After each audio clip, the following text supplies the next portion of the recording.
Bonjour et bienvenue à CBE. Nous avons des dernières nouvelles qui viennent de Brianna, qui est dans un hôtel en République démocratique du Congo à ce moment.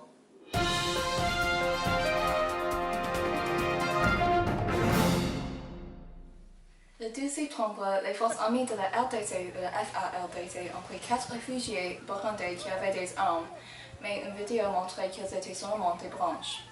Ils étaient gardés en détention pour 2 jours. Le 15 septembre, un groupe de plusieurs centaines de réfugiés sont allés au bureau de l'Agence nationale de renseignement pour protester la détention des 4 hommes parce qu'ils avaient peur que les hommes seront déportés. 2 agents de police ont essayé de les arrêter. Le fonctionnaire du lycée a tiré des coups de ciment en l'air, mais les réfugiés ont répondu en lançant des roches.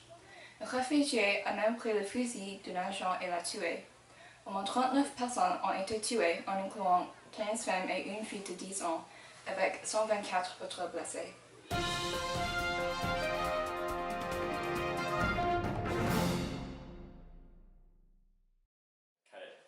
Le Burundi est un pays d'Afrique sans accès à la mer.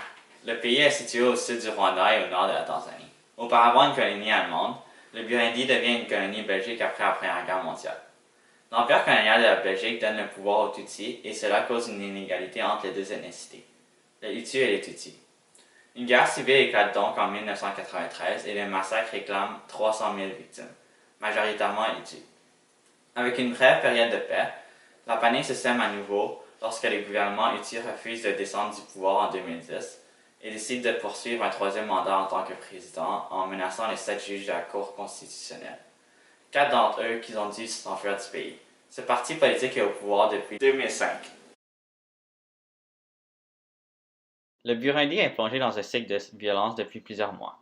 La situation sécuritaire se dégrade dans le pays.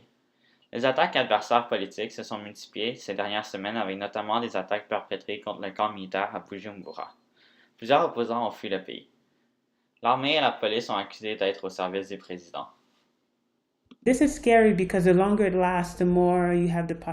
C'est effrayant parce que plus ça dure, plus il y a de fortes chances que le conflit s'enracine, que les ressources s'épuisent. Nous ne sommes pas tout à fait sûrs que l'armée soit en mesure de rester une force unie. Nous savons qu'il y a eu beaucoup de remaniements au niveau de ces postes clés, ce qui a permis au gouvernement d'avoir plus facilement une force armée qui répond à son impératif, en particulier l'exécutif.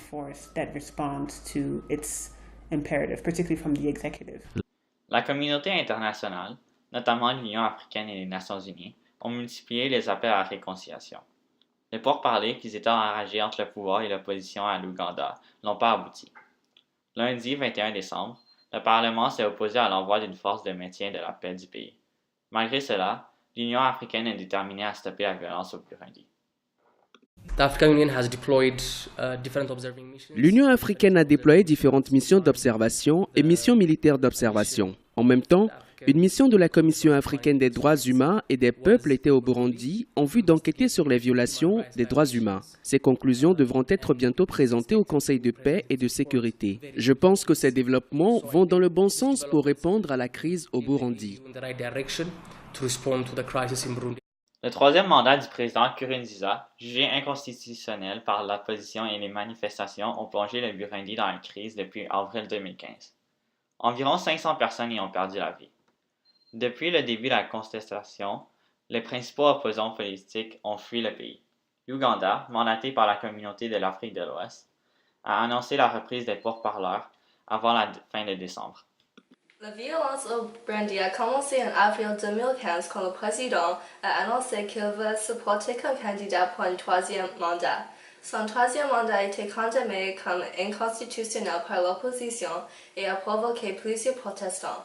Les manifestants et des partis d'opposition disent que la décision de Nkurunziza d'être un candidat à la présidence est illégale et viole la constitution de l'accord de paix d'Arusha. Mais l'Union africaine, l'Union européenne et le département de l'État américain ont tous déclaré que la dernière élection n'était ni libre ni équitable. Donc il peut se porter comme candidat pour un 3e mandat. Au moins 100% ont été tués depuis que Nkurunziza a annoncé qu'il se présenterait pour un 3e mandat en avril. Les rapports recueillis par des groupes des droits de l'homme ont montré que la violence semblait ciblée à des individuels qui s'opposent au 3e mandat de Nkurunziza. mais plusieurs officiels et artisans du gouvernement étaient tués. Il y avait plus que 50 000 de Burundiens qui essayaient d'échapper la violence au Burundi. La moitié de ces personnes ont fui vers le Rwanda et Tanzania et 8 000 de personnes sont échappées aux Républiques démocratiques du Congo. Voici une clip vidéo de personnes qui essaient d'échapper au Burundi sur le bateau.